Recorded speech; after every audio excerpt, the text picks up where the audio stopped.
नमस्कार, स्वागत है आपका हमारे YouTube चैनल प्रभु दर्शन करे में। तो चलिए दोस्तों, आइए आज की वीडियो में देखते हैं क्या है खास और हम किस टॉपिक के बारे में बात कर रहे हैं। आज हम आपको संकष्टी चतुर्थी के महत्व वह व्रत कथा के बारे में बताएंगे। एक शहर में देवरानी जेठानी रहती थी। जेठानी अमीर थी और देवरानी गरीब थी। देवरानी का पति जंगल से लकड़ी काट कर शहर में बेचता था और अक्सर बीमार रहता था। देवरानी जेठानी के घर का सारा काम करती थी और बदले में जेठानी बचा हुआ खाना, पुराने कपड़े आदि उसको दे देती थी। ऐसे ही उसका परिवार चलता था। माघ महीने में देवरानी ने तिल चौथ का व्रत किया। 5 रुपए के तिल व गुड़ लाकर तिलकुट्टा बनाया। पूजा कर कर तिल चौथ की कथा सुनी और तिलकुट्टा छीके में रख दिया और सोचा कि चांद उगने पर तिलकुट्टे का भोग लगाकर ही कुछ खाऊंगी। कथा सुनकर वह जेठानी के घर चली गई।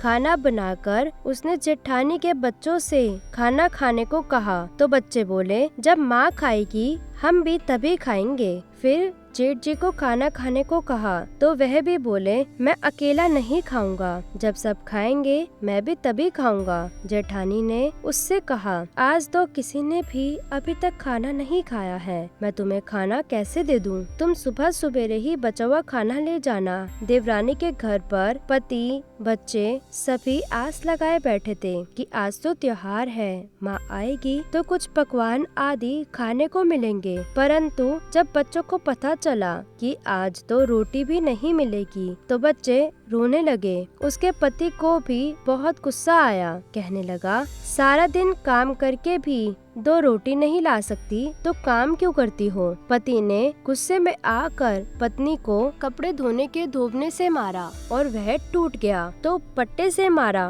वह बेचारी गणेश जी को याद करती रोती रोती पानी पीकर सो गई। उस दिन गणेश जी उसके सपने में आए और कहने लगे, दोवना मारी पाटा मारी, सो रही है या जाग रही है? वह बोली, कुछ जाग रही हूँ कुछ सो रही हूँ। गणेश जी बोले, भूख लग रही है, कुछ खाने को दे दो। देवरानी बोली, क्या दूं? मेरे घर में तो अन्न का एक दाना भी नहीं है। जेठानी जो बचा कुचा दे देती थी, आज तो वो भी नहीं मिला। पूजा का तिलकुट्टा छीके में पड़ा है, वही खा लो। तिलकुट्टा खाने के बाद गणेश जी बोले, दोवना मारी पाटा मारी, निपटाई लगी है, कहाँ निपटूं? वो बोली, ये पड़ा घर, जहाँ इच्छा हो वहाँ निपट लो। फिर गणेश जी बोले, अब कहाँ पूछूं? अब उसे गुस्सा आ गया, कब से तंग कर रहे हैं। सो बोली, मेरे सर पर पोछो और कहाँ पोछोगे? सुबह जब देवरानी उठी तब यह देखकर हैरान रह गई कि पूरा घर हीरे मोतियों से जगमगा रहा है। उसके माथे पर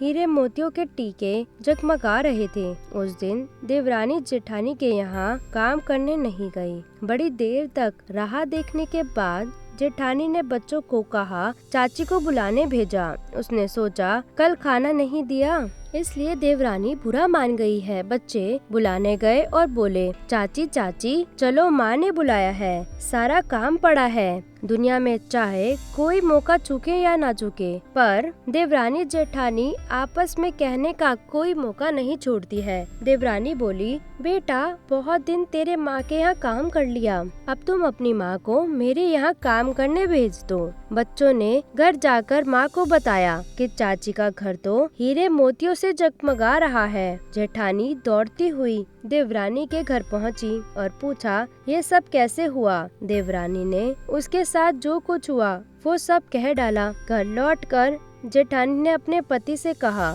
आप मुझे धोबने और पाटे से मारो। उसका पति बोला, भली मानस, मैंने कभी भी तुम पर हाथ नहीं उठाया है, मैं तुम्हें धोबने और पाटे से कैसे मार सकता हूँ? वह नहीं मानी और जिद करने लगी। मजबूरन पति को उसे मारना ही पड़ा। जेठानी ने ढेर सारा घी डालकर चूरमा बनाया और छीके में रखकर सो गई। रात को चौथ विनायक जी सपने में आए और कहने लगे, भूख लगी है, क्या खाऊं? जेठानी बोली, गणेश जी महाराज, देवरानी के हाथों आपने सूखा चूटी भर तिलकुट्टा खाया था, मैंने तो मेवे डालकर घी का चूरमा बनाकर छीके में रखा है, खा लीजिए। गणेश जी बोले, कहाँ निपटूं? जेठानी बोली, उसके यहाँ तो टूटी फूटी झोपड़ी थी, मेरे यहाँ तो महल है, जहाँ चाहे निपट ले। फिर गणेश जी ने पूछा, अब पहुँचूं कहाँ? जेठानी बोली, उसका तो गंदा माथा है, मैंने तो चमेली का तेल लगाया है, मेरे माथे पर पहुँच लो।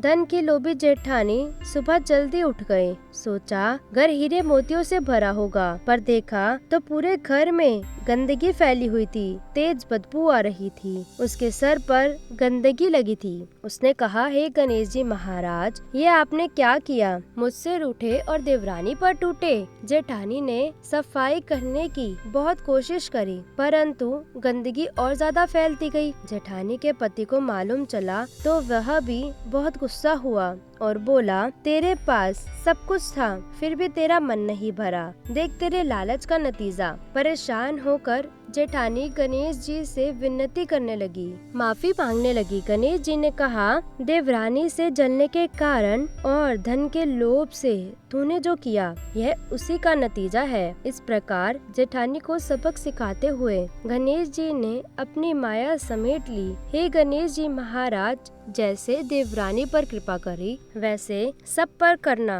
कहानी कहने वाले, सुनने वाले और अहंकार भरने वालों के ऊपर सब पर कृपा करना।